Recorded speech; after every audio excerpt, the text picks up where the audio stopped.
Hey everybody, and welcome back to the channel. Don't forget to hit that like button, subscribe, and let us know what you think of this deep dive down in the comments. So today we are unpacking a political brawl for the ages. Bill Maher versus Megyn Kelly. And trust me, they do not hold back. It all goes down on Maher's show, Real Time.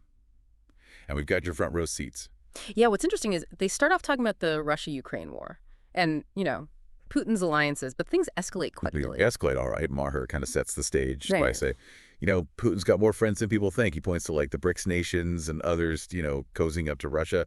Then he drops this line that just sends chills down my spine. He's like, it's starting to feel like World War II all over again. And to really drive that point home, he brings up Hitler and Japan's alliance before World War II.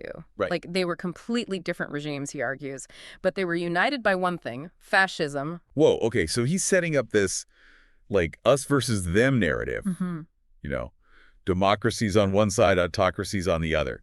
And then he implies that if a certain candidate wins the next election, they don't name names, Yeah.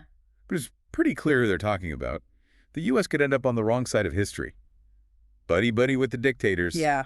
Yikes. Kelly doesn't just sit there and take it, though. Oh, no.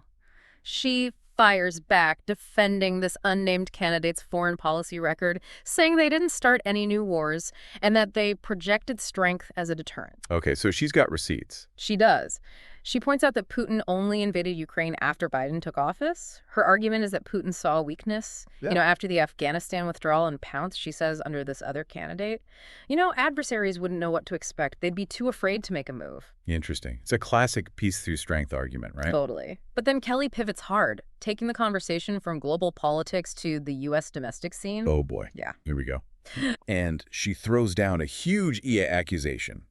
She says that the current president and vice president have weaponized the Department of Justice against their political opponents. Huh. And she calls it straight up fascist. You can practically hear the jaws hitting the floor. Yeah. And more. Does he back down? Not a chance. He throws fuel on the fire. He counters by saying things can get way worse in a leader's second term. So he's not explicitly saying that this unnamed candidate is Hitler, but he's definitely planting that seed. He's playing the history repeats itself card, which, let's be honest, is always a bit unsettling. For sure. So Kelly immediately challenges him on that, Yeah. saying she doesn't buy that this candidate would suddenly go full Hitlerism in a second term. All right, so we've got global alliances, peace through strength, accusations of weaponizing the DOJ, and Hitler comparisons. All in the mix. Where do they go from there? Well, you can probably guess. It's a full-blown verbal sparring match from there. Hold on to your hats, folks, because this is where things get really interesting. We'll be right back after a quick word from our sponsors. Don't forget to like, subscribe, and drop your thoughts in the comments below. We'll pick this right back up in part 2. Welcome back. All right, so we left off with Maher and Kelly throwing some serious shade and historical figures at each other. It was like watching a political demolition derby. But let's rewind a bit Yeah. and break down their arguments, because there's a lot to unpack here. Yeah. So Maher's core argument seems to be about global political trends. He's drawing parallels between the current alignment of certain countries with Russia and what happened before World War II. Right. He's basically saying, wake up, people, history is repeating itself. But is it really that simple? That's the question, isn't it? Maher uses those historical analogies to create a sense of urgency. He's warning us that we could be sleepwalking into another global conflict if we're not careful. Yeah, that's a scary thought for sure. But Kelly pushes back hard, right? She's got a totally different take on this unnamed candidate's foreign policy record. Exactly. Kelly focuses on specific policy examples to make her case. She argues that this candidate's focus on strength and their unpredictable nature would actually deter adversaries from acting aggressively. It's the classic peace through strength argument that we hear a lot in foreign policy debates. Right, and it's one that resonates with people who believe that projecting military might is the best way to keep the peace. Okay, but then things take a sharp turn when Kelly shifts the focus to domestic politics. And that's when she drops the F-bomb, so to speak. Oh, yeah. She accuses the current president and vice president of fascist behavior for allegedly using the Department of Justice to target their political opponents. This is where things get really tricky. Kelly seems to be using fascism in a broader sense than we typically see. She's applying it to policies she views as government overreach and infringement on individual liberties. Which begs the question, how do we define fascism in a modern context? It's a loaded term, often used as a political weapon. rather than a precise analytical tool. Exactly. And this is where the debate gets really interesting, because it forces us to confront our own assumptions and biases. What do WE consider fascist behavior? And how do we distinguish between legitimate concerns about government overreach and hyperbolic rhetoric? Right. Okay, so we've got this clash of ideologies and interpretations. But then Maher throws another historical analogy into the mix. And it's a doozy. Yeah, he brings up Hitler again, suggesting things can get way worse in a leader's second term. It's like he's saying, beware, this seemingly benign candidate could turn into a tyrant if given too much power. Talk about a chilling thought. But Kelly isn't buying it. She pushes back immediately, saying it's absurd to compare this unnamed candidate to Hitler. It's a pretty bold statement considering Hitler's place in history. Yeah, it is. And it highlights the danger of using historical analogies in political debate. They can be powerful rhetorical devices, Yeah. but they can also oversimplify complex issues and lead to misleading conclusions. It's like trying to fit a square peg into a round hole. Historical analogies can be illuminating, but they're not always a perfect fit. So we've got this back and forth about global trends, foreign policy, domestic politics, and historical analogies. Where does it all lead? Well, the debate culminates in this rapid-fire exchange of accusations, with Kelly even labeling things like student loan forgiveness and rent abatement as fascist policies. That's quite a leap, isn't it? Yeah. You're extending the definition of fascism to include social welfare programs. It definitely broadens the definition, and it raises questions about the limits of government intervention in a free society. But it also highlights the dangers of political polarization. How so? When we label everything we disagree with as fascist or socialist or any other loaded term, we lose the ability to have nuanced, productive conversations about complex issues. Right, it's like we're shouting at each other across a chasm instead of trying to build a bridge. Exactly. And this Maher-Kelly clash is a perfect example of that.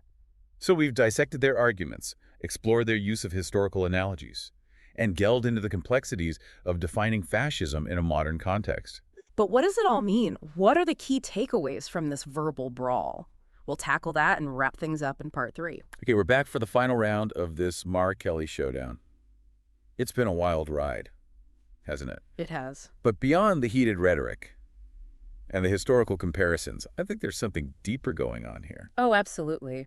This clash reflects some of the core anxieties and divisions that we're seeing in society today. It's not just about specific policies or candidates, it's about fundamental differences in how we see the world and what we value. Yeah, it's like they're each tapping into different fears that are kind of simmering beneath the surface of our national conversation. Exactly.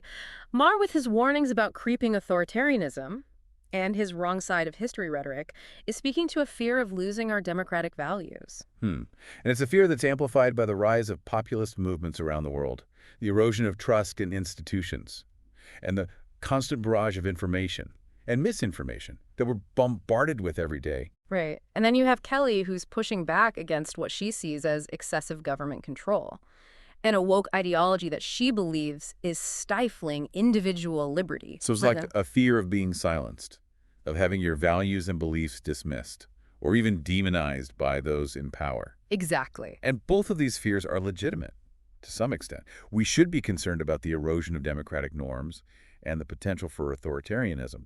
And we should be vigilant about protecting individual liberties and ensuring that dissenting voices are heard. Right. The problem is, these fears are often exploited for political gain. They're weaponized to create division and distrust. And that makes it even harder to have productive conversations about the challenges we face. Yeah, it's like we're stuck in this echo chamber where we only hear what confirms our existing biases, and we dismiss anything that challenges our worldview. Right, and social media amplifies that effect, creating these filter bubbles where we're surrounded by people who agree with us, and we rarely encounter opposing viewpoints. Okay, so where do we go from here?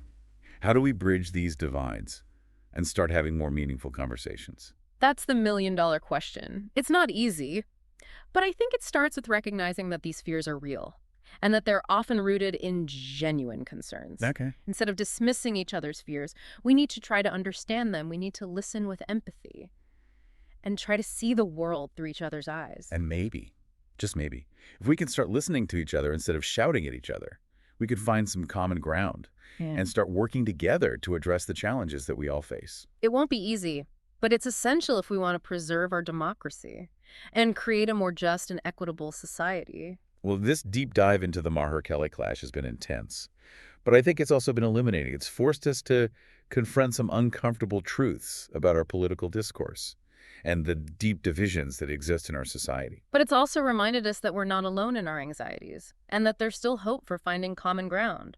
As we wrap up, we want to leave you with this question. Whose side of history are we on? What kind of future are we creating with our words and our actions? Think about it, talk about it, and let's work together to build a better tomorrow. Thanks for joining us for this deep dive.